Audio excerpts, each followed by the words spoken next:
Itu kan selesai gitu, lo abis itu ya udah lo nongkrong lagi, hai lagi. Tapi lo nggak tahu orang yang lo bully itu, dia bisa sedih sampai berpuluh-puluh tahun. Kayak gini kan berarti aku kan kebanyakan hormon perempuannya ya, sampai aku berpikir untuk minum pil, apa gue minum pil untuk menambah hormon. Dan dia tuh di seberang itu rumah, dia sampai neriakin, anak kok lo mau sih main sama bencong?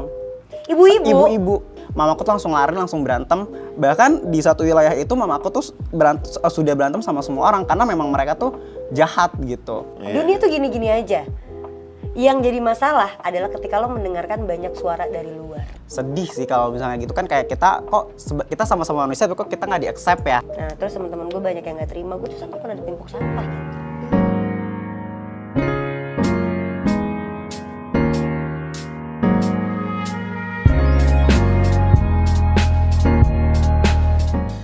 Halo semua, selamat datang kembali di kontennya Bloom Media, Halo Hati. Tempat dimana kalian bebas bercerita dari hati ke hati. Bareng sama gue Firdendira. Dan gue Bocah Mahmad.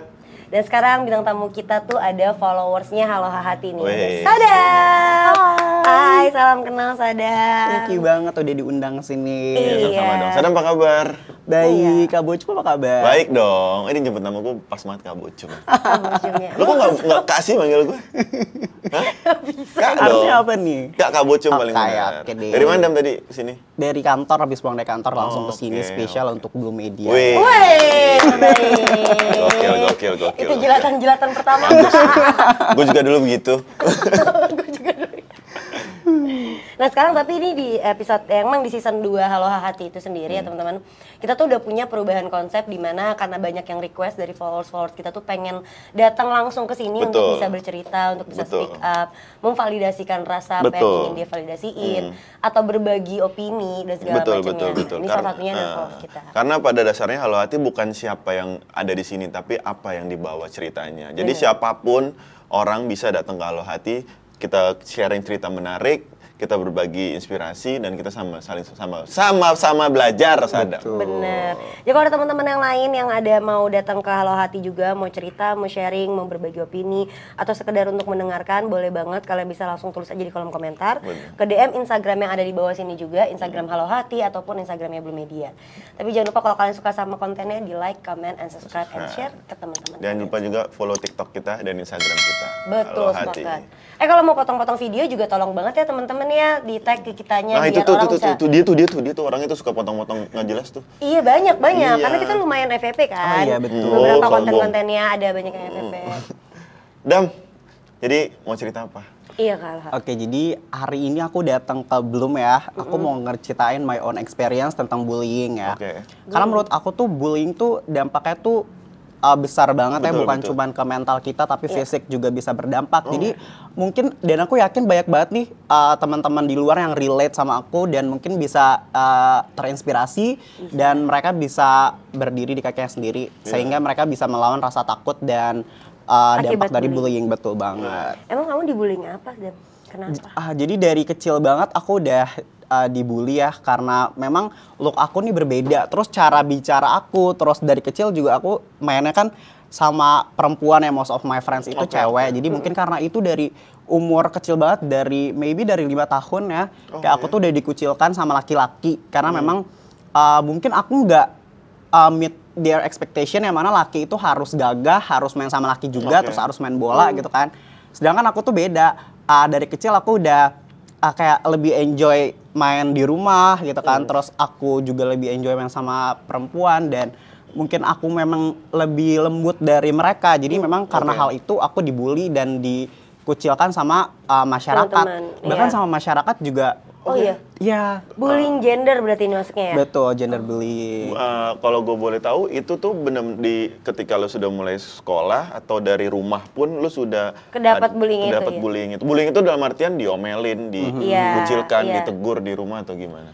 Dari kecil, dari rumah, udah dari di masyarakat juga dibully, terus di sekolah juga ditambah dibully lagi tuh. Kalau misalkan dari, bahkan ya, kayak bapak-bapak ataupun ibu-ibu juga itu ikut ngebully, kayak bukan cuma anak-anak bocil yang karena kalau anak-anak kecil kan mereka tuh belum tahu, belum ngerti, karena mereka tuh ngelakuin apa yang mau dia lakuin aja gitu. Karena ini tuh dari sampai bapak-bapak dan ibu-ibu itu juga ngebully karena memang aku beda, karena memang ya tampilan fisik aku lemah gitu kan. Jadi mereka tuh bisa seenaknya. Bahkan ada satu titik di mana ada bapak-bapak tuh tetangga aku tuh sampai dia nginjek kaki aku pada saat aku main, terus sampai dia jorokin ke kali juga. Oh iya? Iya, sejahat itu. Kenapa bisa dijorokin ke kali? Karena tuh kebetulan aku tuh tetangga dia kan, terus anaknya tuh sekelas sama aku dan anak itu bandel banget. Terus aku sering nangis sama dia, mamaku tuh sering ke sekolah, namanya anak SD nangis terus mamanya ke sekolah gitu kan. Terus ya jadi anaknya tuh jadi jelek lah di mata guru-guru, terus mungkin ayahnya nggak terima, sampai ayahnya tuh ikut-ikutan ngebully. Dan itu berlanjut sampai kelas 6 SD. Ya, karena mungkin pemikiran tertutup ayahnya itu normal lah, anakku kan ngebully yang kayak seperti itu, Iya, jadi berbeda. Jadi bukan salah anak gua gitu. Padahal nggak semuanya ya maksudnya. Iya. Tapi sebenarnya bullying apa sih, dan kalau boleh diceritain yang benar-benar paling kamu kenanya parah banget gitu kamu, sedang kamu masih ingat sampai sekarang, bullying bentuk apa? Bullying secara fisik sih. Secara fisik tuh aku dari kecil kan memang udah dapat bully verbal dan non verbal ya. Tapi seiring berjalannya waktu, pada saat aku SD juga aku sering dapat bully yang kekerasan fisik. Terus di SMA tuh lebih parah. Aku pikir kayak bully itu tuh stop di SD gitu, karena mungkin kalau udah SMP kan udah dewasa lah ya, udah bisa ngerti mana yang baik mana yang buruk. Ternyata itu lebih parah di SMP tuh. Aku sampai teman aku, jadi aku sekelas nih 3 tahun kebetulan sama dia ya. Itu tuh aku dibully sampai pala aku tuh dijedotin ke meja, terus ke tembok, terus aku juga dijorokin, pokoknya segala macam tuh udah pernah sama dia gitu kan. Dengan alasan? Dengan alasan aku lemah. Dan mungkin dia melihat kesempatan ya, iya, ini orang lemah. Karena kan aku lemah, terus menurut dia tuh aku bisa diapain aja, jadi ya. Dan aku juga kan nggak bisa speak up gitu. Aku pada saat itu aku takut, aku nggak percaya diri sama sekali. Jadi aku cuman diam. Dia bully aku terima gitu kan, walaupun aku nangis. Terus karena pada saat itu SMP aku udah malu nih cerita ke orang tua gitu kan. Jadi aku tuh terus di diary. Aku terus di diary kejadian dan pelaku apa aja yang udah dia beri ke aku gitu kan. Tapi sadly mamaku tuh nemuin diary itu dan dia tuh baca, dan itu sampai nangis, bener-bener dia nangis banget. Terus karena dari SD tuh mamaku kan involved banget kan soal ini. Mamaku tuh marahin mereka yang bully, terus mamaku tuh ke sekolah. Pasang badan. Betul. Dan di SMP kan nggak mungkin kan. Jadi ya udah aku jadi aku tuh kuatin mamaku, nggak apa-apa, ini akan berakhir gitu kan. Mamaku tuh cuma nangis tuh sambil peluk aku, dan dia bilang, Mama tuh tahu kamu tuh nggak bisa ngapa-ngapain, kamu juga nggak bisa balas. Buktiin aja ke diri kamu sendiri dan ke mereka kalau kamu tuh bisa lebih dari mereka. Jadi kata-kata itu yang semakin menguatkan aku untuk tetap stand up for myself gitu. Dam, lu pernah nggak sih Dam kayak dari semua bullying ini lu akhirnya menyalahkan diri lu sendiri? Kayak emang salah gue deh, emang guenya yang beda gitu, emang guenya yang kurang sempurna gitu. Pernah banget. Jadi dari kecil pun aku udah selalu nyalain diri aku, kenapa sih aku harus dilahirin beda gitu kan, kenapa aku nggak sama seperti teman-teman aku pada umumnya gitu kan. Kenapa aku bisa lahir kayak gini, sampai di titik tuh waktu SD tuh aku sempat berpikir untuk suicide gitu kan, tapi aku juga bingung gimana caranya, karena anak kecil kan nggak ngerti ya. Kayak aku juga sering dapat rasa sakit dari orang-orang, jadi kalau misalkan aku nyakitin diri aku juga, aku mungkin udah nggak mempan lagi gitu. Jadi aku bingung. Akhirnya ya udah suicide itu cuman sebatas pikiran aja. Aku nggak pernah ngelakuin karena juga aku nggak tahu caranya gimana gitu. Oke. Masih nggak itu sampai sekarang kamu ngerasa kayak, aduh gue capek sama bulian-bulian di luar gitu. Gue cuma karena gender quality-nya gue berbeda gitu kan. Terus gue masih tetap kena ini sampai sekarang gue udah dewasa. Kayak gue capek deh buat hidup. Sih? Sometimes, apalagi kalau misalkan mungkin one day aku bisa kuat, aku bisa nguatin diri aku bisa nguatin orang lain, dan one day saat aku lagi capek, lagi lelah gitu kan, pikiran-pikiran tersebut tuh ada. Apalagi sekarang kan main social media ya, aku juga posting my video, posting everything about me gitu kan. Di social media juga banyak banget yang komen, dan pada saat aku lelah, aku capek, dan aku baca komen, itu bisa ke-trigger kayak my past itu bisa ngebangkitin memori-memori aku soal suicide gitu sih. Karena gue percaya gini, ketika lu ngebully orang, kita kayak cuman have fun aja, kita cuman seneng-seneng ya. Cuman tanpa lu sadar, nanti ketika udah berpuluh-puluh tahun, bahkan bisa sampai 20-30 tahun, orang yang lo bully itu tetap ngerasain sakitnya gitu loh. Iya benar. Orang bully itu bahaya banget menurut gue. Bahaya banget. Walaupun cuman hal kecil kayak lu cuman ngatain sorry ya misalkan. Itu kan selesai gitu. Lo abis itu ya udah lo nongkrong lagi, hai lagi. Tapi lo nggak tahu orang yang lo bully itu dia bisa sedih sampai berpuluh-puluh tahun. Dia bisa benci dirinya. Dia bisa benci dirinya tuh lama banget. Dan itu parah banget. Itu menurutku bullying itu kejahatan yang paling nggak bisa toleransi. Itu sadis banget. Hati-hati banget sama bullying. Dan you got nothing gitu loh dengan ngebully orang tuh sebenarnya you got nothing. Kenapa lo mau terlihat besar? Lo mau terlihat iya dong, orang-orang ngebully itu kan karena dia pengen terlihat lebih besar karena karena yang dibully itu pasti yang di bawah dia gitu loh. Yang secara fisik, secara apapun yang nggak bisa ngelawan dia. Jadi sebenarnya orang yang ngebully itu adalah orang paling lemah gitu loh. Dia lebih lemah daripada yang dibully. Karena yang dibully itu malah orang kuat. Dia udah dihajar kayak gitu, dia masih strong, dia masih berdiri gitu loh. Dia masih ngadepin. Besok kan lo sekolah lagi kan, lo hadepin lagi kan. Berarti lo lebih kuat dari dia dong. Ya nggak sih? Buat apa gitu loh? You got nothing gitu loh. Jadi gue selalu takut sama ngebully orang. Jadi dari dulu, dari gue sekolah pun, ketika ada temen gue ngebully, gue bukan tipe orang yang dibully, gue bergaul gitu. Gue temenan sama yang ya pentolan-pentolan lah. Tapi gue sekalipun gue nggak pernah ikut ngebully. Tapi kadang itu kita nggak punya power untuk jangan dibully. Paling kita sekedar itu doang gitu loh. Dan gue boleh tanya nggak sama lo, ketika lo lagi dibully, terus ada satu temen lo yang, weh jangan digituin kasihan, lo akan inget terus nggak sama itu? Betul. Jadi ada fun fact-nya. Jadi waktu kelas 2 itu kebetulan aku kan kalau SMP itu kayak rolling gitu kan, rolling kelas, dan kebetulan pada saat kelas 2 dan kelas 3 tuh aku ketemu sama temen aku namanya Aldina. Jadi dia tuh tomboy gitu. Dia orang Jepang, dia tomboy. Terus kebetulan dia tuh ditakutin sama anak-anak karena si Aldina ini benar-benar kayak mean girl yang dia ngelakuin apapun yang dia mau gitu kan. Dan kebetulan dia temenan sama aku nih pada saat kelas 8-9. Jadi kalau misalkan ada yang ngebully aku, itu tuh sama dia itu langsung beneran dikejar terus dihajar. Iya. Gitu. Pasti selalu ada orang-orang kayak gitu, dan orang yang dibully tuh akan selalu inget sama orang-orang yang membela dia. Walaupun hal kecil ya. Walaupun setelah ini orang ngomong lu tetap dibully. Cuman lu ngelihat ternyata masih ada orang baik loh. Jadi ketika ada orang dibully, ketika orang ini lagi dibully, terus ada orang yang, weh jangan dibully. Setelah itu lo tetap dibully, tapi itu memberi power ke orang yang dibully. Masih ada loh orang baik. Betul. Masih ada loh orang yang mau berbuat positif ke gue. Ternyata gue nggak 100% sendiri gitu loh. Iya sih, gue ngalamin, karena gue juga korban bullying, percaya gak sih? Oh ya? Really? Gue kira lo yang ngebully. Enggak anjir, gue korban bullying juga. Oh ya? Sumpah, kan ada tuh artikelnya di Google, gue males banget sih. Kalau lo cari nama gue tuh pasti ada salah satu artikel gue sempat diwawancara gitu. Nah di situ gue baru cerita soal masa lalu gue, soal zaman sekolah gue.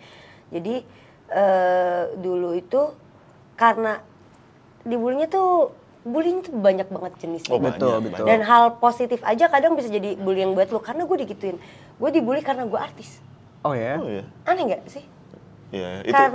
Karena lu artis, karena lu suka jarang masuk gitu, lu dapat toleransi dari guru yang besar, bla bla bla. Jadi kayak spesialisasi diri lah gitu kan. Nah terus teman-teman gue banyak yang nggak terima, gue tuh sampai pernah ditimpuk sampahnya. Ya ampun, jatuh. Dilempar sampah, jadi gue dari kantin, gue SMA itu di SMA. Ya ampun. Makanya bener ya, ternyata kadang tuh umur makin tua nggak berarti lu juga makin dewasa. Betul. Dewasa itu menurut gue bukan perkara patokan usia, tapi bukan juga dari patokan pengalaman, tapi gimana lu bisa memaknai pengalaman lu. Memaknai ya, lu udah ngalamin ini, lu punya maknanya, besok-besok lu ngalamin hal yang sama, lu udah tahu lu harus apa. Bukan cuma karena gue udah pernah ngalamin ini, tapi lu jatuh lagi, berarti lu nggak belajar gitu kan intinya. Nah, gue tuh itu di SMA, gue lagi beli makan di kantin. Terus gue tuh dibilangin gini kayak, gelar karpet merah nih artis lewat nih gitu. Itu bullying juga. Nah terus udah gue masuk ke kelas, dari belakang tuh baju gue ditimpuk gitu pakai. Lu tau gak sih zaman dulu kan kalau misalnya jajan ya sate gitu kan pakai styrofoam. Ditimpuk. Masih ada bekas-bekas sate gitu-gitunya. Dan itu gue inget banget, gue dari zaman gue SD, SMP, SMA tuh gue kena bullying. Dan gak cuma satu angkatan. Semuanya. Nah itu yang ngebuat gue jadi kayak sekarang, ngebuat gue untuk punya rasa trust issue sama orang, punya rasa insecurity yang cukup besar, terus juga nggak bisa terima atas keberhasilan yang gue dapet, kayak ngerasa enggak, gue nggak kayak gitu, gue nggak bersyukur nih gitu, karena gue ngerasa gue dulu dinatingin gitu. Cuma memang ada satu acuan diri ketika lo dibully tuh ada rasa yang oke, gue bakal buktiin. Ada acuan kayak gitunya. Betul. Tapi perilaku lu tuh tetep ngebekas di gua dan yang itu yang ngebuat gua sekeras sekarang ya karena orang-orang luar gitu. Cuma kerennya lu tadi kan lu bilang Sadam bilang bahwa di keluarganya justru dia nggak dapat tekanan, men. Ya itu lumayan kaget lo gue. Karena ini beda ya, beda bullyingnya. Kalau lu dibullyingnya tuh karena misalnya maaf ya, karena miskin, karena apa, bla bla bla misalnya gitu. Ini karena quality gender yang gua tuh nggak kebayang sama orang tua lu gimana betapa dia hebatnya banget menurut gue ya. Itu menurut bisa gue oke banget. accept dari kecil masalahnya kan ya, bisa accept kayak oke, anak gue begini, bahkan sampai dia gede dan segala macam, terus dia masang badan buat lu untuk marahin semua pelaku bullying yang pernah masuk ke dalam hidup lu, dan dia tetap masih sampai sekarang begini nggak ngerubah apa-apa. Iya. Itu gue respect sih. Iya. Nah sama ini Dam, mungkin lanjut dari omongan Firda yang terakhir ya. Lo sempat berusaha buat ngerubah diri lo nggak? Sempet banget. Bahkan mungkin ini gila-gilanya anak SMP gitu kan. Jadi aku tuh pernah ngeliat di suatu cuplikan kalau misalkan lu minum sebuah pil yang pil hormon gitu kali ya disebutnya, lu tuh bakal bisa menambah hormon lo yang kurang gitu. Bahkan aku sempat berpikir kalau misalkan aku kayak gini kan berarti aku kan kebanyakan hormon perempuannya ya. Sampai aku berpikir untuk minum pil, apa gue minum pil untuk menambah hormon laki-laki gue ya supaya gue bisa berubah, supaya at least suara gue bisa berat, terus atau tingkah gue bisa lebih manly ya, yang kayak gitu-gitu sih. Tapi nggak pernah lo lakuin. Dan nggak pernah gue lakuin, kayak cuman sebatas searching dan juga kan pada saat itu pas kecil bingung kan gimana caranya gitu, sampai gitu sih. Dianjurin dari masa kecil tuh gak enak Betul. banget. Iya, masa kecil. Gila, maksudnya anak kecil yang kita belum tahu apa-apa, kita masih belum mengerti gimana cara ngadepin dunia, tapi kita udah kena tamparannya secara langsung gitu kayak masih jangan SD, kok malah bukan lo yang nangis, malah gue yang mau nangis. Makanya enggak, lo kan bilang dari ini gue nanya agak belak-belakan aja. Lo bilang dari lo umur 5 tahun gitu loh. Kalau lo bilang dari lo umur 5 tahun, bagaimana lo bisa tahu di saat lo umur 5 tahun ini gender gue beda nih? Karena kerasanya nggak langsung itu sih. Society aku tuh juga udah ngejudge kan kalau misalkan lo bencong. Dari umur 5 tahun Dari itu? umur 5 tahun. Dari umur 5 tahun. Nah, itu yang gue shock. Karena mungkin dari umur 5 tahun dulu aku udah kayak perempuan kayak jadi mereka tuh nyebutnya tuh gitu. Sampai ada ibu-ibu, jadi temen tetangga aku juga, itu aku inget banget, itu aku lagi kelas 3 SD, terus itu ibu-ibu, aku lagi main sama temanku namanya Ana, dan dia tuh di seberang itu rumah, dia sampai neriakin, Ana kok lu mau sih main sama bencong? Ibu-ibu. Lu kelas 3 SD? Itu aku kelas 3 SD dan aku sampai sekarang masih ingat banget. Responnya gimana pada saat itu? Aku nangis, aku lari ke rumah, terus mamaku nyamperin, terus mereka ribut. Jadi mamaku tuh banyak musuhnya ya karena aku tuh dulu tuh apa-apa tuh ngadu ke mama, karena aku kan memang paling deket sama mama kan, aku cerita everything. Terus mamaku nih namanya orang tua kan mau save anaknya gitu kan, nggak mau anaknya nangis, nggak mau anaknya sedih.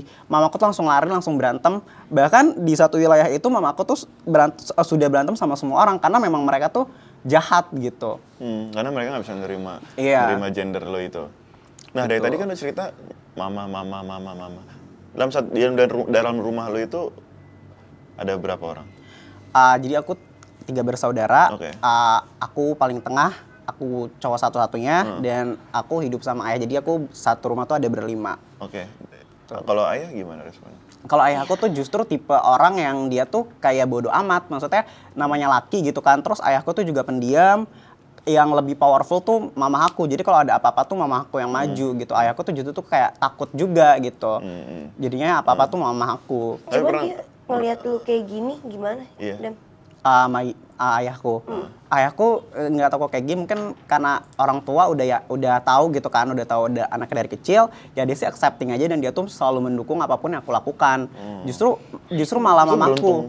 Kalau menurutku lo beruntung. Itu beruntung banget. Iya. Lo beruntung. Banyak yang enggak lo soalnya. Iya, banyak yang nutupin. Bener. Kayak dia sebenarnya kecewa dia apa, tapi bokap lu sendiri nggak nunjukin kekecewaan itu ke lu. Enggak sama sekali. Kalau kakak-kakak lu? Ini cewek semua nih apalagi kan? Cewek semua. Mereka juga support banget. Iya, biasanya kalau cewek lebih... mereka juga, karena kan... Enggak juga, Cum. Emang ya? Enggak juga, Cum. Ada pasti perasaan yang kayak... Nggak tahu ya gue ya, ini soalnya gue punya cerita dari temen gue, sorry nih gue potong kayak. Dia tuh juga sama, cukup terkenal lah orangnya gitu. Nah dia juga sama di keluarganya, tapi keluarganya nggak accept. Oh, I see. Nggak accept kayak dia punya abang, dia punya juga kakak cewek gitu. Kakak ceweknya kayak yang berusaha ya lu tetap balik ke kodrat lu gimana caranya. Oke, gue di depan lu terima-terima aja nih, cuma di belakangnya dia baru tahu sekarang pas udah dewasa gitu lah, kayak oh ternyata gue tuh masih sering diminta untuk comeback untuk ke guanya gitu. Sampai akhirnya nggak mau pulang ke rumah Oh ya? sama Iya. sekali. Baik banget yang iya makanya gue bilang lo beruntung sebenarnya. Lo punya keluarga yang support lo gitu loh. Walaupun di luar lo dibully kayak gitu. Di dunia kerja gimana lo? Di dunia kerja kebetulan juga karena mungkin orang-orang zaman sekarang tuh udah open mind gitu kan. Dari kantor pertamaku sampai sekarang sih alhamdulillah nggak ada yang kayak gitu-gitu lagi ya, malah kita tuh kayak udah kita bercanda aja gitu. Jadi nggak ada bulian yang gimana-gimana. Kalau di dunia kerja tuh masih bisa yang hai gitu loh. Ya udahlah. Cuma jadi zaman lu pertemanan nih biasanya ya. Kan nggak mungkin lo nggak punya temen cowok. Nah gue juga tadi ada dengar dari salah satu orang gitu. Gue juga kalau ngeliat nih, gue dulu nggak mau temenan. Itu gue. Nih ya, bener. Tadi dia ngomong di depan sama gue. Gue ngomong kalau gini. ngeliat kayak yang beda gitu. Gue ngomong gini, gue bilang gue ngobrol sama lu bakal seru, gue bilang karena mungkin ya gue coba lihat gue yang dulu ya. Gue itu nggak mau banget temenan sama sorry ya gue sebut karena gue nggak tahu sebutan yang pas tuh apa. Gue nggak mau banget temenan sama karena buat apa gue bilang, gue melihat ya ini orang salah, mindset gue adalah tetap salah gitu. Sampai akhirnya ya mau nggak mau karena gue di dunia kreatif, gue di dunia entertain, gue akhirnya bertemu mereka, bertemu beberapa gitu, dan ternyata mereka seru, gue bilang mereka tuh asik. Jadi gue lihat yang salah itu bukannya cuman yang salah itu beberapa ekonomi yang rese. Karena pertemuan pertama gue adalah gue tuh yang jahil gitu loh, yang megang-megang, yang gitu-gitu. Jadi mindset gue adalah ya seperti itu. Sampai akhirnya gue ketemuin para influencer atau orang-orang lainnya dan baik kok mereka. Mereka benar-benar menjaga privasi gue dan mereka juga sampai akhirnya ya nggak seburuk itu. Jadi mungkin menurut gue mindset di teman-teman lo dulu atau di beberapa masyarakat ya yang itu memang rese. Iya betul. Itu memang rese. Sampai akhirnya kita harus ketemu. Dan akhirnya setelah gue berteman sama gue ngeliat lebih pendengar ya. Iya. Mereka tuh lebih apa ya? Lebih paket lengkap gitu. Iya. Seru banget gue bilang. Jadi gue bisa curhat sebagai as a friend. Dan kadang juga mereka bisa jadi cowok kan. Bisa ngeliat sudut pandang cowok juga kan ternyata kan. Ternyata seru gitu loh. Dan ya nggak masalah. Tapi memang mungkin budaya kita kali ya yang masih stigmanya masih seperti itu gitu loh.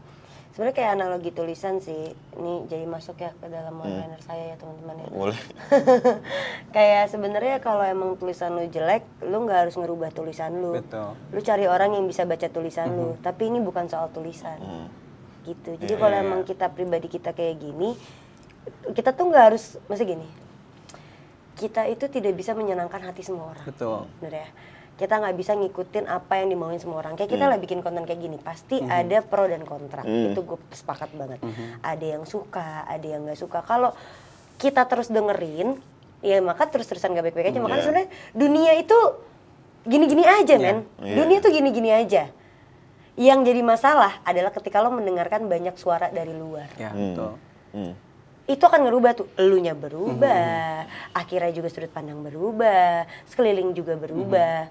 Jadi apa yang seharusnya nggak ada, jadi diada-adain. Iya, benar. Menurut gue gitu. Benar. Tapi kalau lu sendiri, Dan, gue mau nanya, kalau lu sendiri menghadapi, pasti pernah dong menghadapi situasional di mana lu ketemu orang-orang yang kayak bocum dulu. Gimana? Kalau misalkan ada yang kayak gitu, ya aku tinggalin aja. Iya. Karena memang kalau misalkan kita ladenin juga buat apa gitu kan, karena itu bisa nyakitin diri kita juga kan. Karena nggak ketemu. Perasaan lu tapi gimana? Iya.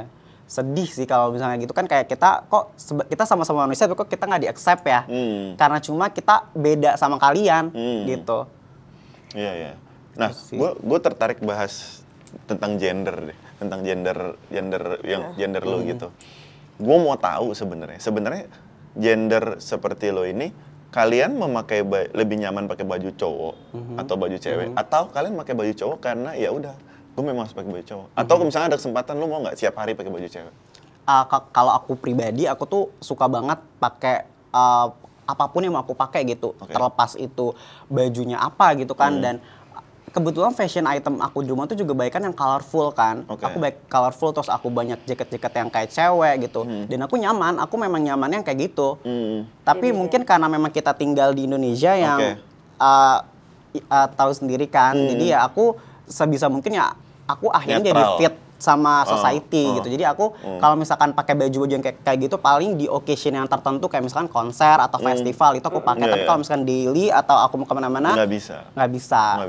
Berarti Gitu. lo masih tetap harus menyesuaikan ya mau nggak mau. Betul. Sebenarnya perbedaan gender ini menurut gue tuh dia lebih ke inner self-nya dia sih. Iya. Kayaknya kalau ke luar masalah dari outfit lah misalnya atau masalah dari makeup, sekarang juga udah banyak yang suka ke makeup atau permainan gitu-gitu. Itu buat gue hanya wadah menyalurkannya aja. Cuma yang dia punya trouble itu dalam dirinya dia gitu. Oh, gue tuh pengen kayak gini loh, gue memang lebih sensitif di masalah ini loh, gue gedenya di sininya loh. Itu sih yang. How about relationship, Dam? Iya. Gimana kalau masalah hubungan? Oke, jadi masalah hubungan dulu aku sempat pacaran ya. Aku dulu tuh sempat pacaran SMP sama cewek. SMP? Iya, SMP sama cewek, tapi itu kebetulan aku dilarang sama orang tua aku karena memang mamaku tuh selalu nuntut aku tuh harus dapat nilai yang terbaik karena mamaku tahu kalau aku tuh lemah. Jadi salah satunya yang bisa lu tunjukin adalah dengan prestasi gitu kan. Jadi pada saat itu mamaku tahu kalau aku punya pacar, aku akhirnya nggak lanjut gitu kan. Terus kebetulan pada saat ini aku baru pertama kali cerita dimanapun dengan orang tuaku juga aku nggak pernah cerita. Jadi waktu itu dulu pada saat aku kelas 3 SMP kayak umur 13-14 aku nih berenang kan.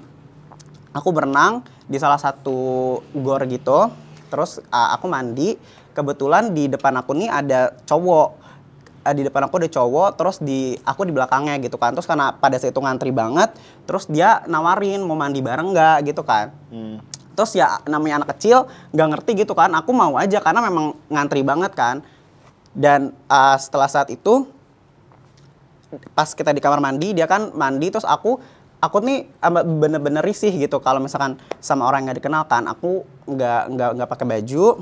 Aku pakai baju. Terus dia mandi. Terus dia tiba-tiba tuh kayak minta sabunin gitu. Awalnya dia minta sabunin. Terus ya udah aku sabunin, namanya anak kecil kan nurut-nurut aja kan. Terus dia minta aku pegang itunya. Oke. Kisaran umur berapa? Itu aku 13-14. Orangnya? Itu udah bapak-bapak gitu. Kenal nggak? Nggak, nggak kenal ya tadi ya? Tapi sampai sekarang aku masih inget banget sama mukanya. Oke, terus? Terus ya udah kejadian itu, terus aku takut kan. Maksudnya mamaku juga dari kecil bukan salahnya sih, mungkin kayak kurang aware. Aku nggak pernah diajarin namanya sex education gitu kan. Ya udah pada saat dia minta itu ya udah aku lakuin. Terus kok makin kesini makin bahaya nih, aku udah punya feeling kesana kan. Terus akhirnya setelah dia minta yang macam-macam, akhirnya aku langsung cabut, aku telanjang di situ, aku cabut, aku pindah ke bilik yang ada orangnya juga, anak kecil kebetulan, terus aku langsung pakai baju, aku langsung ngibrit, dan semenjak saat itu aku takut banget, aku trauma banget ke kamar mandi gitu kan. Aku jadi semakin trust issue sama cowok, bahkan karena kan yang dari kecil udah nyakitin aku kan cowok ya. Kayak mereka udah kayak jahat banget, terus kejadian itu juga aku jadi trauma banget.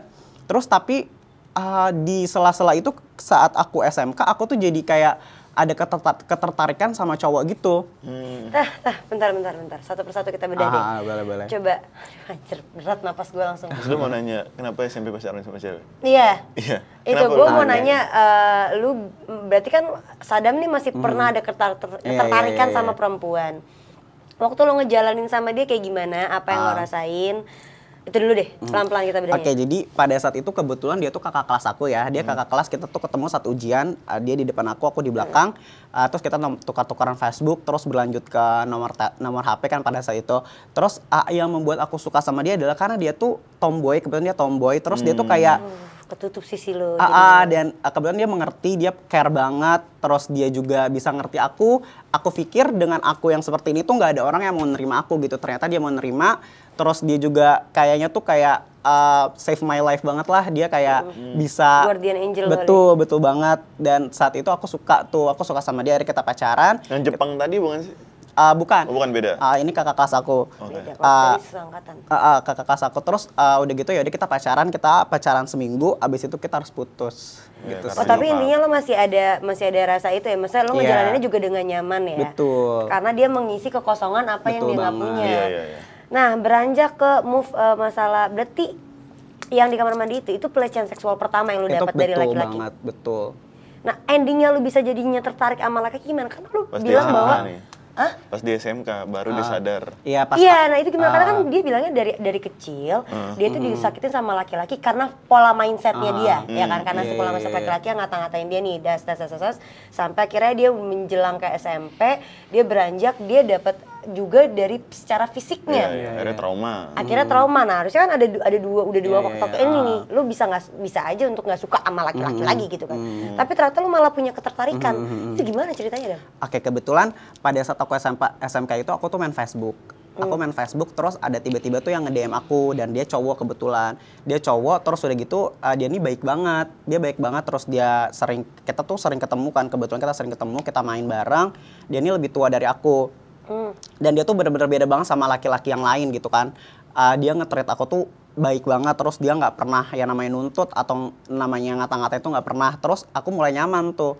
Aku mulai nyaman sampai akhirnya aku juga kayak dalam diri ini aku kayak fighting gitu loh. Ini sebenarnya rasa apa ya gitu.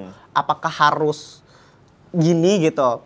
Sulit untuk nerima. Betul, itu sulit banget karena kan apalagi kebetulan orang di keluarga aku tuh kayak homofobik gitu, kayak walaupun anak kayak kayak dia gini, accept tapi untuk mereka tuh kayak ya udah lu walaupun bentuk lo gini tapi lo tuh normal gitu. Dan karena mungkin karena pikiran itu jadi mindset aku tuh ya udah aku normal gitu. Mungkin ini cuma rasa sesaat gitu. ternyata itu malah sampai sekarang.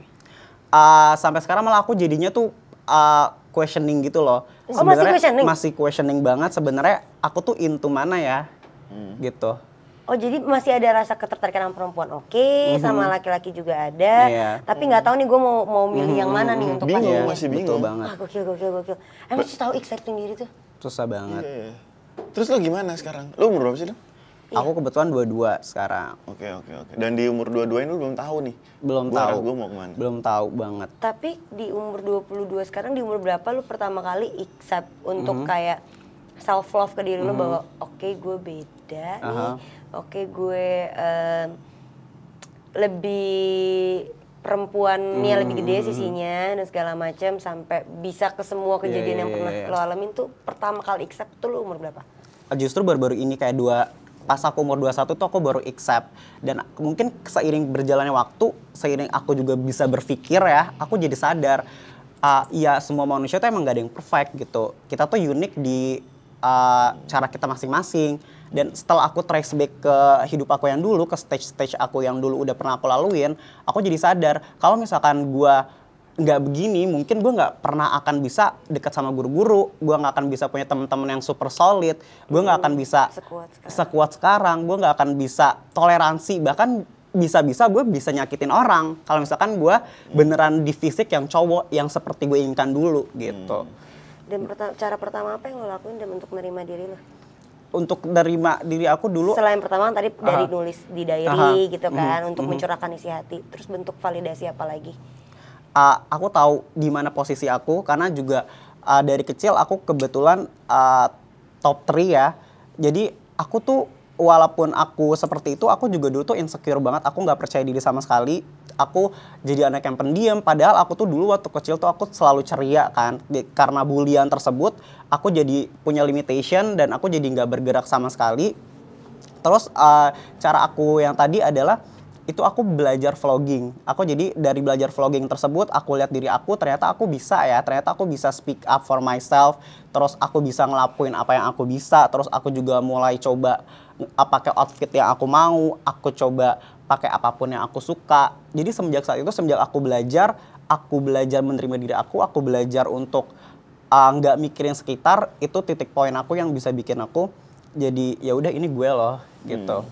Berarti pertanyaan gue adalah pertama kali pacaran SMP. Iya. Abis itu nggak pernah lagi? Nggak pernah lagi. Sampai sekarang? Sampai sekarang. Deket? Oh kalau dekat pernah. Jadi dulu aku waktu SMK, aku kebetulan kan sahabatan 7 orang. Dan aku suka sama salah satu temanku. Aku juga udah confess ke dia dan kebetulan dia juga. Cowok, cewek, sorry. Cewek. Cewek? Terus aku udah confess ke dia. Mind blowing. Iya aku udah confess ke dia. Terus dia juga mungkin belum siap karena mungkin kita sahabatan loh. Nggak seharusnya kayak gini. Karena apa? Karena mungkin kalau Omongan lu banget. Iya, aku tuh suka, aku bisanya tuh pacaran sama orang yang udah aku kenal kayak sahabat gitu. Karena apa? Karena kalau misalkan aku cari dari luar, aku tuh takut mereka tuh nggak accepting karena ya diri aku tuh kayak gini gitu loh. Ntar Dam, gue agak dejavu lagi tiba-tiba. Karena gue pernah ada satu konten sama dia kebetulan dulu bintang tamu gue. Terus dia ngomong bahwa cewek sama cowok tuh gak bisa sahabatan. Dia bilang gitu. Sebenarnya hubungan yang paling real adalah lu sama sahabat lu sendiri karena dia paling ngerti lu. Karena hubungan tuh tentang ngobrol. Dan ini baru akhirnya gue ngeliat bentuknya karena gue dulu masih denial. Bener ya, gue bilang denial karena gue punya sahabat. Dia bilang bisa. Iya, gue punya sahabat, gue baik-baik aja sama dia. Gue nggak tahu dia sekarang masih normal atau gay atau apa segala macem. Ternyata itu nggak berlaku. Mau apapun gender lu, mau gimana pun lu, ternyata apa yang lo ngomongin bener gitu. Iya, Jadi gue ngerasa dijauh. Gue yakin banget. Beda gender itu kalau lu terlalu deket, terlalu sahabat, itu udah bukan lagi sahabatan. Pasti salah satu diantaranya ada nyimpen rasa atau enggak ego. Coba deh rasa mindset sahabatnya lo taruh dulu, kesampingin dulu, lo lihat hati lo. Pasti lo suka sama dia. Karena hubungan itu ngobrol. Kalau lo nyaman sama lawan gender lo bisa ngobrol. Berarti lo bisa berhubungan sama dia. Tapi Dam, pertanyaan gue adalah, gue agak bingung nih Dam sebenarnya Dam. Sampai hari ini berarti lo belum tahu lo mau berpasangan sama cowok apa cewek? Belum tahu. Karena aku kalau misalkan pacaran sama cewek, aku takut karena kan kita akan berjenjang ke arah yang serius gitu kan. Dan kita pasti ketemu keluarga harapannya, dong. iya. Betul, dan aku takut keluarga mereka tuh nggak accept aku. Jadi aku masih ada rasa-rasa yang kayak gitu. Tapi kalau dari lu, maunya cewek apa cowok? Nah, sampai sekarang juga aku tuh masih bingung banget. Itu makanya itu yang gue shock tuh itu. Gimana ya Dam ya? Nggak semua orang yang seksualitasnya itu gendernya lebih besar daripada apa yang dia punya. Gender misalnya kayak dia Sadam nih, gender aslinya dia adalah seorang laki-laki, tapi di dalam innernya dia sendiri dia lebih besar sisi perempuannya gitu. Dia bener-bener bahwa dia bakalan bilang belum tentu. Karena gue kan gue buta banget nih sama hal kayak gini karena aduh gue nyebutnya apa ya? Bencong apa ya? Gue takut salah perbedaan ngomong. gender lah mungkin kali ya. Gue kalau mindset gue adalah cowok yang gendernya berbeda, yang feminim, itu pasti suka cowok. Mindset gue selalu kayak gitu. Ternyata setelah gue ngobrol sama lo dan dari lo jelasin, ya nggak semua cowok yang agak feminim itu suka cowok, mereka juga mau cewek gitu loh. Iya. Tapi apa ya? Gue bingung juga jadi. Tapi gue respect sih, maksudnya dengan dia mengalami perjalanannya dia, situasinya dia yang sekarang, maupun dia juga masih galau kayak capek gak sih Dam? Capek banget. Bahkan kalau misalkan aku kan ibaratnya orang bilang kan gak normal ya. Nah, yang gak normal inilah yang bikin 2 kali lebih capek. Gitu. Karena pikiran lu tentang orang gitu. Betul banget. Padahal lu normal-normal aja buat. Makanya gue pernah ngomong juga di podcast gue kalau sebenarnya kadang ada orang yang terlihat baik-baik aja padahal dia tuh sebenarnya bisa jadi yang paling gak baik-baik aja gitu loh. Di hidup ini karena orang ngeliatnya ya Sadam ketawa-ketawa aja, happy-happy aja, keluarga udah nerima, teman-temannya udah nerima. Tapi coba sekali lu lihat ke dalam dirinya dia, apakah dia benar-benar sudah selego itu? Hancur men. Dia pasti sering banget nangis. Tapi dia gini nih, semua manusia deh. Tapi terutama gue mau nge-highlight sekarang. Pasti kita tuh pernah ada di satu poin diri kita di mana kita tuh tiba-tiba nangis. Tapi lo nggak tahu lo nangisnya kenapa, cuma lo ngerasa capek, nggak bisa definisi nih capeknya kayak gimana. Cuma lo capek aja dan lo mau nangis doang aja. Itu gila banget tuh rasanya. Itu hancur banget tuh pasti. Wah, gitu.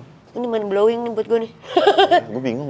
Karena gue banyak temen kayak gitu. Gue banyak temen kayak gitu. Cuman gue mikir ya semuanya sama aja gitu. Ternyata memang beda-beda gitu loh. Dan gue nggak expect lo bakal jawab sampai sekarang. Lo masih bingung gitu loh. Iya, tadi dibilang makanya sebenarnya mungkin juga karena omongan-omongan dari luar. Pertama omongan dari keluarganya dia yang menuntut dia untuk kayak lu tetap normal, tapi diri lu sendiri bertentangan di dalamnya. Terus kedua dengan pengalaman-pengalaman dia di luar, dia dapat misalnya abusive dari verbal, dapat pelecehan, bahkan secara fisik juga. Terus juga teman-teman lu yang kayak sebenarnya ada yang sebagian support, ada yang sebagian enggak. Itu jadi ngebuat dia tuh makin khawatir dengan omongan orang luar, ngerti gak lo? Jadi dia makin bingung tuh bukan karena dirinya, tapi karena tekanan sekitar. Itu. Jangan-jangan Dam, ini menurut gue, gue nggak tahu, lo boleh jawab. Apa jangan-jangan lo merasa lo bingung, merasa lo tertarik sama cewek, karena lo merasa itu normalnya. Iya. Padahal lo bukan tertarik sama cewek, tapi karena lo merasa itu normalnya dari dulu, lo berusaha bawa pikiran lo ke sana. Lo nggak jujur sama diri lo. Nah makanya pada akhirnya dia menjauh bukan karena keharusan, tapi karena keinginan. Ngerti? Gue pengen normal. Karena dari dulu cita-cita lo pengen, ya gue nggak mau dibilang kekurangan, gue nggak mau dibilang nggak normal, gue pengen normal. Dan kalau gue mau jadi normal, ya gue harus sama cewek. Iya benar. Iya nggak? Iya, jadi dia yang tadi gue bilang bahwa pada akhirnya si Sadam ini menjauhi apa yang seharusnya dia inginkan, bukan karena keharusan. Bukan karena gue harus ngejauhin dia nih gitu, karena kata orang-orang gue normal gitu. Tapi karena keinginan lo pribadi, karena gue ternyata memang nyamannya sama ini walaupun gue begini. Wah anjir, main lo ke depan lo kan orang selalu anjing gue nanti ke depan bakal gimana ya? Gue ke depan bakal gimana ya? Gue ke depan bakal seperti apa ya? Lo mikirin itu gak sih? Ganggu pikiran mikirin banget, bahkan itu sebenarnya akhir-akhir yang belum lama ini aku pikirin sih. Aku kayak trace back lagi. Yang pertama adalah aku nih sebenarnya suka sama cewek ya, karena memang limit aku adalah di diri aku sendiri. Aku takut gak di-accept sama keluarga mereka atau sama orang lain. Dan yang kedua adalah ketertarikan aku sama cowok adalah karena pada saat aku jalanin sama cowok itu, aku tuh diberikan rasa nyaman, rasa feel safe gitu kan, karena mereka melindungi. Tapi di satu sisi adalah itu sangat-sangat bertentangan dengan my family gitu kan. Dan jadinya aku juga nggak bisa choose nih antara A sama B. Dan kayak jadi karena aku juga takut, aku paling takut tuh kesepian, aku paling takut kesendirian. Jadi aku mikir, karena teman-teman aku juga banyak banget yang umurnya udah 30 tahun ke atas dan dia belum married gitu kan, dan dia kesepian, dia curhat ke aku dan aku juga takut itu. Dan aku sampai mikir one day gue tuh harus nikah, karena kalau misalkan sama cowok itu cuma temporary, gue nggak akan bisa ke jenjang yang serius dan atau living together kan. Jadi ya one day gue pasti sama cewek dan gue harus. Gak bisa Dam, lo nggak bisa ngikutin normalnya itu, namanya lo nggak hidup. Kalau lo mau hidup, lo harus hidup dari pilihan lo. Lo harus ngobrol sama diri lo. Ketika lo masih liatin normalnya seperti ini, lo nggak akan pernah merasa lo nggak bisa memanusiakan diri lo sendiri. Gue sedih banget tadi pas lo jawab itu, karena gue tahu banget rasanya ketika kita hidup, kita nafas, cuman kita nggak bisa buat pilihan, hanya karena normalisasi dari keluarga, normalisasi dari lingkungan, itu nggak enak banget hidup kayak gitu. Iya, kita menjadi manusia yang terlalu khawatir atas penilaian manusianya itu sendiri. Lo tau nggak? Gue pernah ngomong gini gue nggak tahu di mana. Gue bilang sekarang baik banget orang hidup tapi mati menurut gue. Konten gue pernah ngomong kayak gini, soalnya gue tuh kadang berasa kayak lagi di tengah-tengah antara hidup dan mati ya, kayak gue hidup tapi kerasa nggak hidup, gue mau mati tapi gue belum siap mati, yang kayak gitu loh. Tapi sebenarnya ada benang merah nih kalau gue lihat, dia nyaman sama perempuan tapi sama perempuan yang maskulin. Ngerti gak sih lo? Yang lebih ke punya cowok, sisi cowoknya lebih tinggi. Karena dia mencoba mencari solusi antara normalisasi masyarakat dan keinginan dia. Ngerti gak? Karena itu yang kosong, Cum. Iya. Yang kosong tuh sisi maskulinnya dia, makanya kenapa dia suka sama perempuan, tapi perempuan-perempuan spesifik yang punya sisi maskulin cowoknya lebih tinggi. Sedangkan dia suka laki-laki, karena laki-laki udah pasti punya itu. Dia miss di situ. Makanya itu yang ngebuat dia bingung. Kalau dia ketemu sama cewek yang persis sama dia deh, mungkin gak bakalan suka. Nggak bakal. Kayak ngerasa, sama aja lu juga kelemar kayak gue misalnya gitu kan. Ya gue bertamanya sama siapa kalau lu sama kayak gue? Iya dong. Itu yang hilang. Makanya dia bilang, gue nggak tahu nih, gue maunya akhirnya nanti ke depannya bakalan sama pas kalau punya hubungan serius tuh sama cewek juga tuh sama cowok.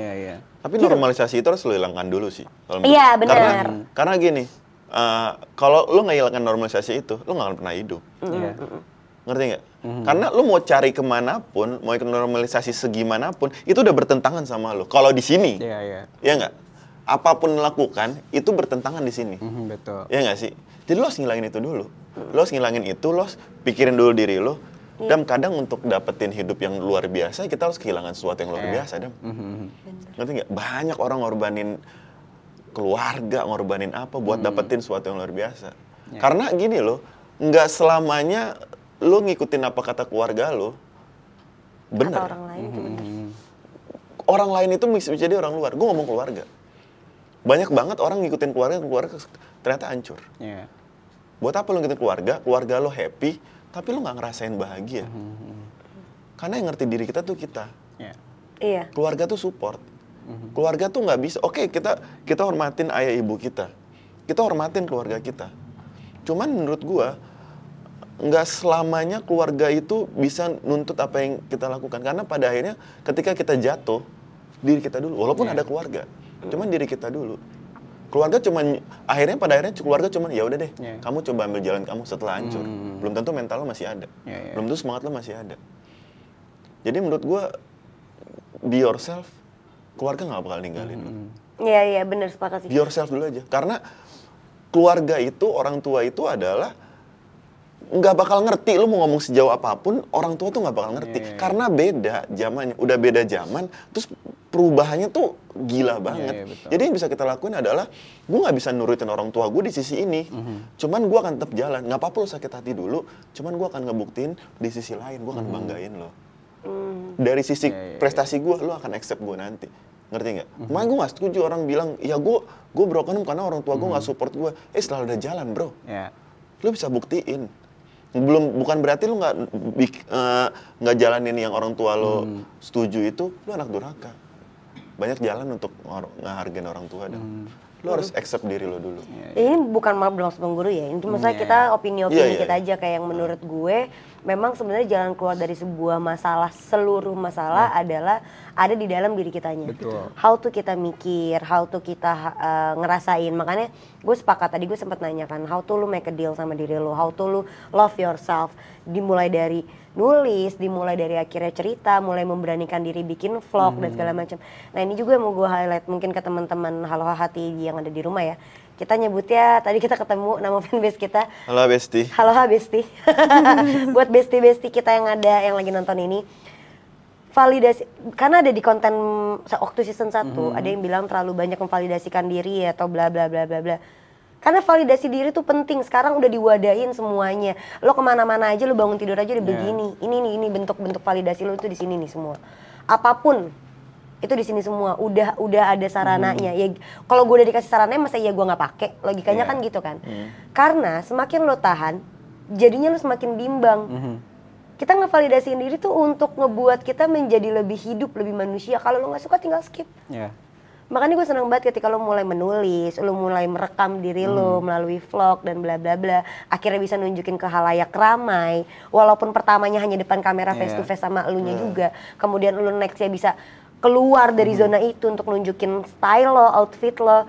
Itu udah salah satu rasa yang oke banget. Tapi untuk jangka panjang perlu banyak waktu untuk lebih mendalami diri dengan duduk lebih lama dengan diri sendiri. Untuk menjalani hidup menurut gue ya. Cuma gue tertarik banget masih masalah keluarga. Gue nggak tahu kenapa, tapi buat gue apa yang dari lo ceritain ke kita, how to nyokap lo pasang badan, kakak-kakak lo accept lo, bokap lo yang kayak ya udahlah, mungkin gitu kan ya. Ada nggak sih yang mereka tahu tentang lo diapain lagi di luar? Kalau tadi kan belum tahu tuh. Belum tahu. Ada nggak yang pernah mereka tahu dan apa respon mereka? Kebetulan kalau misalkan masalah-masalah yang berbau fisik itu aku nggak pernah cerita karena yang satu adalah aku malu, yang kedua adalah aku takut. Aku takut karena kan mama aku tuh bisa ngelakuin apapun kan, jadi aku takut aja kalau sesuatu bakal terjadi, jadi aku lebih baik menghindari. Dan yang mamaku tahu tuh dari SD adalah kebetulan aku tuh SD ku tuh banyak banget tukang jajanan kan. Aku banyak banget tukang jajanan. Terus ada tukang es doger. Dan tukang es doger ini tuh sering banget kayak cubit-cubit tete aku. Dan itu setiap hari gitu. Sampai aku akhirnya kalau ketemu dia lari, mamaku tahu dan akhirnya ditegur kan sama mamaku, dimarah-marahin lah. Terus tapi setelah mamaku marah-marah juga dia sama aja. Bahkan aku sampai di titik yang kalau ketemu dia tuh benar-benar takut banget. Aku bahkan kalau keluar sekolah tuh nunggu dia pulang karena benar-benar setakut itu. Gitu. Berarti nggak responnya pasti langsung, lu pernah gak sih ngeliat nyokap lu nangis karena lu diem-diem? Itu yang pas dia baca diary aku Diary tuh, itu. dia benar-benar nangis banget dan aku di situ kayak merasa sebagai anak yang tidak berguna gitu karena selama ini yang membuat mamaku nangis ya aku gitu. Jadi aku kayak kesian banget sama dia. Mungkin aku juga kalau misalkan bisa memilih untuk tidak dilahirkan ya aku mendingan aku nggak usah lahir gitu karena ya buat apa orang tua kan dambain anak yang sehat yang normal gitu kan terus dapetnya tuh aku. Jadi kayak aku mikir mamaku tuh happy gak ya punya anak kayak aku gitu. Sampai titik ya mending nggak usah lahir aja. Gitu. Ini masalah atau ini bahasa yang gue nahan banget nih. Ini bahasa yang sering banget keluar dari mulut anak-anak muda sekarang ya. Terserah deh lo yang nonton di sini mau gimanain ini Gen Z whatever it is. Tapi pada faktanya valid banyak anak-anak yang zaman sekarang. Nggak usah lo compare sama enggak ini mah zaman sekarang lemah bla bla. Nggak usah lo compare itu dulu. Tapi pada faktanya valid bahwa banyak anak-anak yang akhirnya berharap untuk tidak dilahirkan karena salahnya didikan, karena salahnya lingkungan, karena salahnya pola pikir, dan salahnya mindset atau penilaian yang kalian gak bisa nilai dari dua sisi arah. Kalian cuma nilainya dari diri kalian aja. Enggak dulu gue kayak gini gue bisa kuat, enggak dulu harusnya bla bla bla bla. Nggak semua orang, nggak semua manusia dikaruniain sama mental yang kuat. Gak semuanya, banyak yang lemah. Dan bukan berarti itu tidak boleh kita validasikan. Kasihlah mereka ruang sejenak.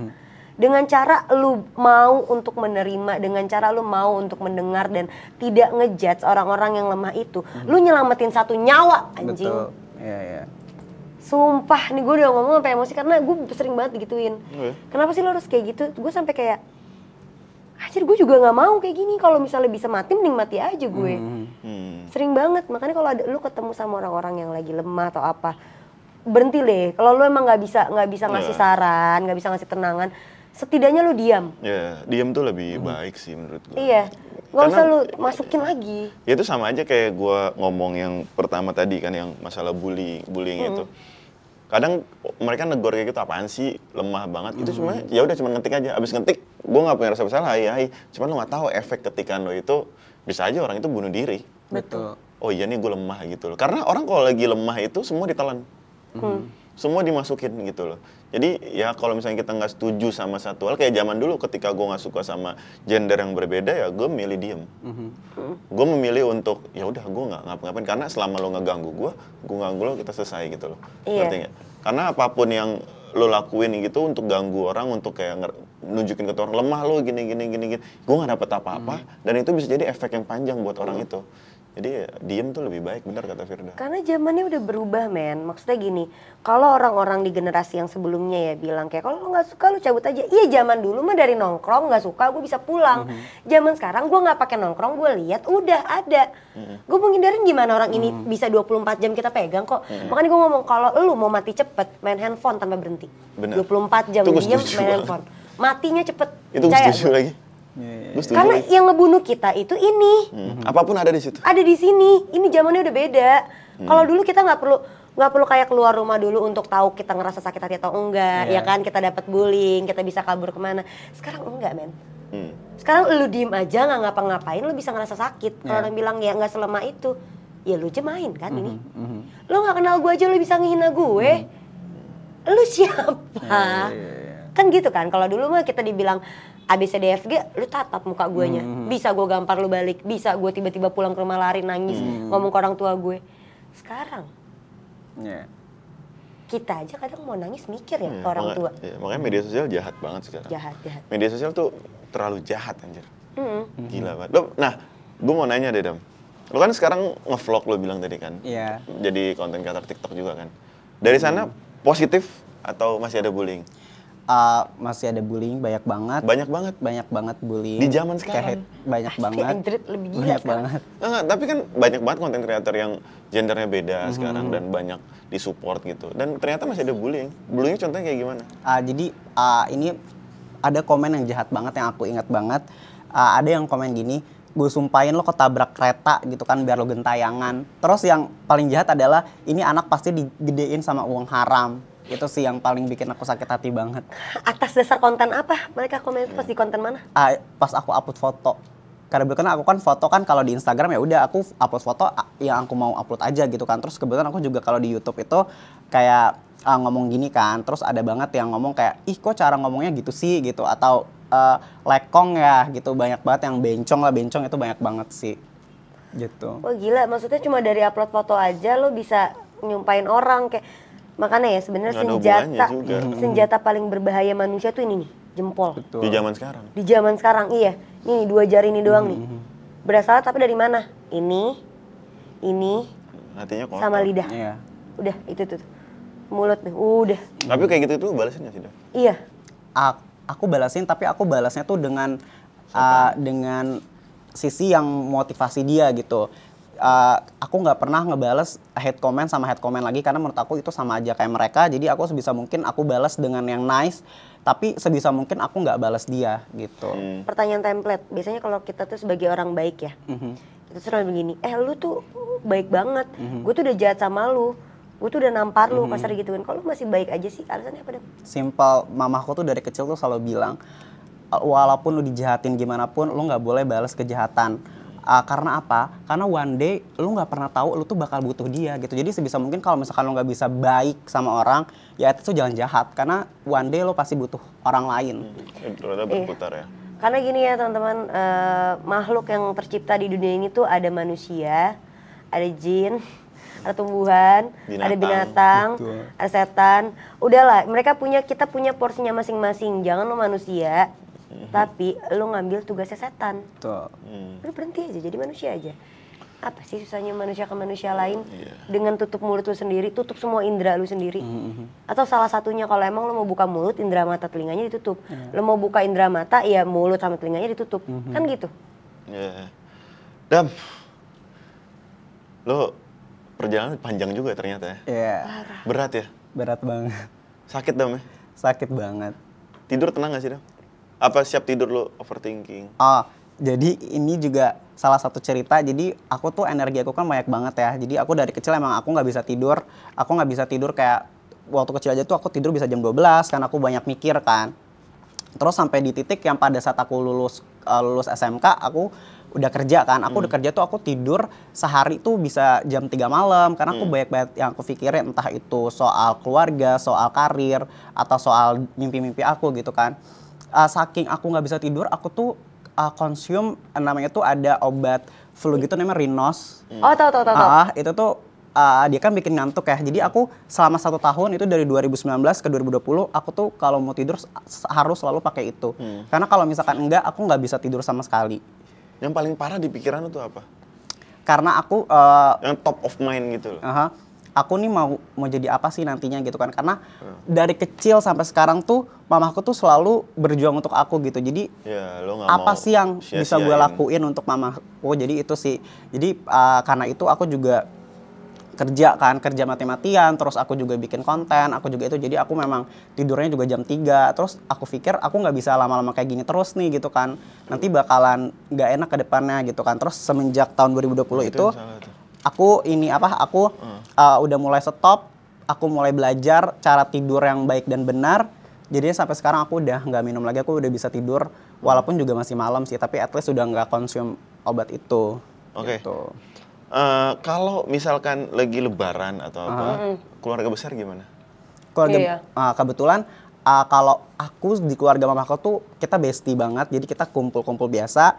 Kalau di keluarga ayah aku tuh aku nggak pernah mau ketemu sama sekali. Sama sekali? Sama sekali Karena nggak. apa? Karena dari kecil tuh aku dapat perlakuan yang nggak mengenakan gitu kan. Kayak mereka tuh Anjir, dia kena tekanan dari keluarga juga, Cok. mereka tuh sering bully gitu. Kayak bahkan kakek aku juga pernah bully aku. Kayak aku tuh mampir kan ke rumah ke rumah kakekku yang dari ayahku. Terus dia tuh ngatain bencong gitu. Kakek lo sendiri. Kakek aku. Kandung. Betul. Akhirnya mama aku tuh juga jadi kayak punya problem sama keluarga ayah aku karena memang keluarga dia tuh Beban banget jadi lo ya? betul. Betul banget. Pantesan dia benci diri dia sih. Bener. Minum dulu nih, kita dapat Iya. minuman dari Hayal Coffee. Hayal Coffee Gila, hari Studio. ini di mana lokasinya? Hayal Coffee Studio dia ada 2, ada di Pejompongan Ben Hill, ada di Bali. Ada di Bali. Nah, bisa kalian datengin, sambangin tempatnya, makanannya enak, ada donat juga kita dapat. Dan episode keduanya kita udah masuk sponsor ya teman-teman. Ada Serval, ada Marky Chaps juga. Gokil. Ini Serval juga produk-produknya bisa Sponsor. dilihat. Ini Sofa juga sponsor nih. Nggak ada. Memang kalau kalian mau lihat Instagramnya ada di bawah, ada Serval, ada Marky Chaps, dan juga ada Kyle Coffee.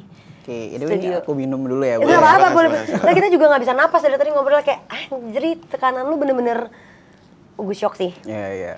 Gue pikir tadi karena internal keluarga lu nerima, gue pikir seluruh keluarga lu iya, ternyata enggak.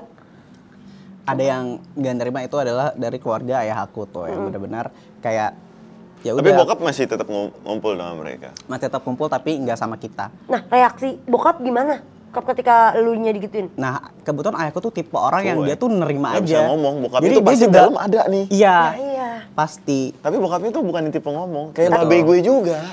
Lu pernah gak sih ngajak ngobrol dia? Belum pernah. Nggak pernah. Karena kita kalau ngobrol kita tuh cuman kayak bercanda aja. Kita nggak pernah yang ngobrol serius tuh nggak pernah. Lo nggak mau Heart to coba? heart, iya. Mau coba tapi memang mungkin belum ada kesempatannya atau bahkan ekspektasi aku adalah ayahku tuh nggak bakal jawab. Karena memang dia tuh Coba deh, Dam. Lo harus tahu di isi dia. Lo kan udah tahu nyokap lo ya. Udah tahu isi nyokap lo apa, dan lo udah tahu nyokap lo sebenarnya ya Superman lo lah, ya kan. Walaupun pada akhirnya yang ada di hatinya dia tetap mau anak gua itu normal Iya, gitu, iya. normal pada umumnya di masyarakat. Tapi dia ayah lo nggak pernah tahu. Nggak pernah. Siapa tahu, balik lagi kan manusia itu Iya, butuh iya. ekspektasi ya. Siapa tahu sebenarnya ayah lo pendukung. Iya. Siapa tahu, ya kan? Dan Harus secara dicoba. nggak langsung, lo kan sudah melibatkan ayah lo juga dong. Dia lo harus tahu isi hati dia kayak gimana. Iya benar-benar. Bener, Menurut harus. gua. Ya. Harus dicoba sih. Ini gue udah berusaha makan manis buat tenangin diri gue, nggak bisa. Iya nggak sih? Coba deh ngobrol. Nah, makanya Iya. Kapan mungkin terakhir juga ya. ketemu ayah? Iya. Apa? Kapan terakhir ketemu bokap? Setiap hari karena masih tinggal serumah. Sekarang dia di mana? Di rumah Banyak, kebetulan. lu kurang ajar ya. Tapi mungkin teman-teman sahabat-sahabat besti-besti Halo Hati juga punya pengalaman serupa atau tahu atau mungkin punya sudut pandang tersendiri, kalian boleh banget loh tulis di kolom komentar agar kita bisa baca. Iya. Kita selalu baca soalnya kolom komentar di YouTube, di TikTok, di Ya, DM dimanapun. Instagram. Kita selalu baca-bacain. Atau kalau kalian juga punya cerita-cerita yang seru-seru juga atau mau nanya opini, mau curhat kayak Sadam di Halo Hati sendiri, kalian boleh banget langsung DM aja ke Instagram Halo Hati atau Instagram Blue Media atau Instagram Kita gue dan berdua, Bocum boleh atau di banget. kolom komentar kalian tulis aja. Gila, gak kerasa kita udah 1 jam loh ngobrol. Dam, Gokil. gua agak bingung sih Dam. Kita belum menemukan apa ya? Belum menemukan solusi. Kayaknya kita nggak nyari solusi juga sih. Enggak. Emang mau buat cerita ini. Cuman dari cerita lo ini, menurut gua, lo masih punya tanda tanya besar di diri lo gitu kan, yang mesti nyelesain tuh lo sendiri Iya, gitu lo. betul. Gua sama Iya. Firda tuh benar-benar yang Iya, nih kaget. kesini kita bingung terlalu banyak surprise gitu. Karena Iya. kenapa selalu ada surprise kayak gitu? Karena lo tuh lebih baik diselimuti rasa takut daripada beraninya menurut gua. Lo harus berani sih. Iya. Tapi gue pengen banget suatu saat ketika nantinya emang lo udah bisa tahu update-update ke kita dong. Maksudnya jangan Ya, pernah boleh, ngerasa boleh, sendirian. Halo Hati adalah memang kita ciptakan wadahnya untuk semua orang bebas bercerita Iya, gitu menurut gue. Jadi silakan aja. Kita pasti akan terus respon semuanya, dan buat teman-teman juga kalau misalnya ada yang mau cerita-cerita ke kita silakan banget. Kita so welcome itu. Wah cukup ya ternyata 1 episode doang sama lo. Kalau misalnya kalian mau lanjutin episode ini bersama Sadam, kalian tulis di kolom komentar Iya. sebanyak-banyaknya. Minta lanjutannya. Dam, thank you banget lo Dam. Thank you banget udah datang ke Halo Hati, udah Semangat mau berbagi selalu. cerita. Thank you. Semangat. Terima kasih teman-teman. Kalau gitu kita akan bertemu lagi di episode-episode Halo Hati berikutnya. Oke. Dah.